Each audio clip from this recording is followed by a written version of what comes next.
Assalamualaikum warahmatullahi wabarakatuh. Mohon izin memperkenalkan diri. Nama saya Meisya Azhara Kusmayanti dengan NIT 25.3.08.013. Di sini saya akan menjelaskan tentang oogenesis dan spermatogenesis. Tahapan yang pertama yaitu ada oogonium atau 2N. Oogonium adalah sel primordial yang merupakan cikal bakal sel telur. Sel telur ini terletak dalam folikel ovarium dan membelah secara mitosis untuk multiplikasi. Oogonium bersifat diploid dengan 46 kromosom pada masa janin wanita. Oogonium multiplikasi intensif hingga jumlahnya mencapai jutaan. Yang kedua, ada oosit primer atau 2N. Oogonium berdiferensiasi menjadi oosit primer yang kemudian memasuki profase meiosis 1.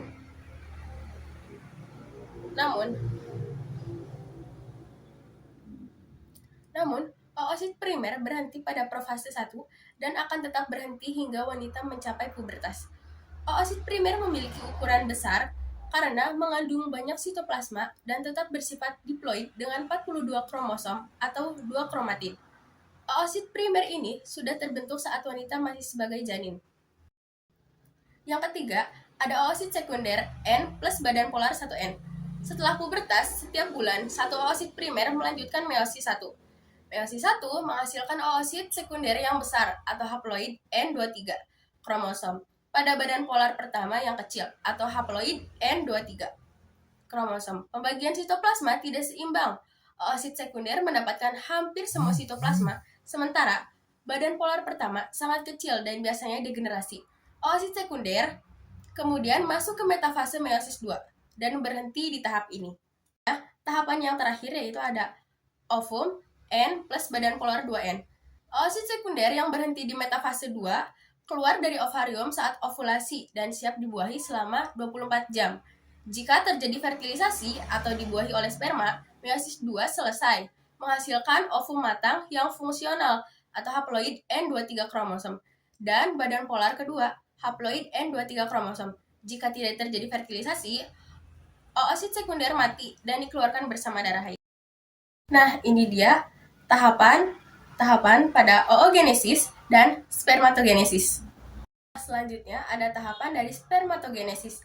Tahapan yang pertama yaitu spermatogonium 2N.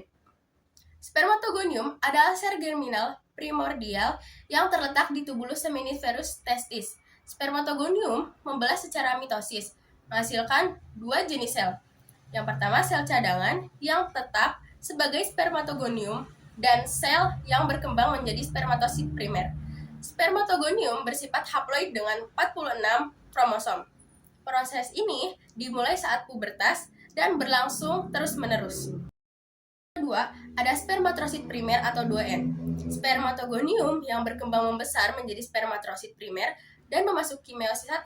Sebelum meiosis terjadi replikasi kromatid pada setiap interfase. Selama meiosis 1 terjadi sinapse yang kemungkinan pertukaran genetik atau crossing over, spermatosit primer tetap diploid dengan 46 kromosom atau 2 kromatid. Setelah meiosis 1 selesai, dihasilkan 2 spermatosit sekunder.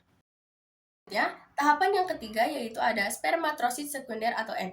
Spermatosit sekunder adalah hasil dari meiosis 1 dan sudah bersifat haploid dengan 23 kromosom. Meskipun kromosomnya masih memiliki 2 kromatid, spermatosit sekunder kemudian membelah lagi melalui meiosis 2. Dari satu spermatosit primer yang berasal dari satu spermatogonium dihasilkan 2 spermatosit sekunder. Dan dari spermatosit sekunder dihasilkan 4 spermatid. Ada tahapan yang terakhir, yaitu spermatid menjadi sperma N. Spermatid adalah hasil dari meiosis 2 bersifat haploid dengan 23 kromosom, 1 kromatid. Spermatid bergerak dari tubulus seminiferus menuju epidermis. Di epidermis, spermatid matang melalui proses spermitogenesis menjadi sperma yang sejati. Sperma terbentuk jadi 3 bagian. Yang pertama ada kepala dengan akromosom untuk membuahi. Yang kedua bagian tengah berisi mitokondria untuk energi dan ekor atau flagella untuk gerakan. Dan satu spermatogonium dihasilkan 4 sperma fungsional atau N. Sekian yang dapat saya sampaikan. Wabillahi taufiq wal hidayah. Wassalamualaikum warahmatullahi wabarakatuh.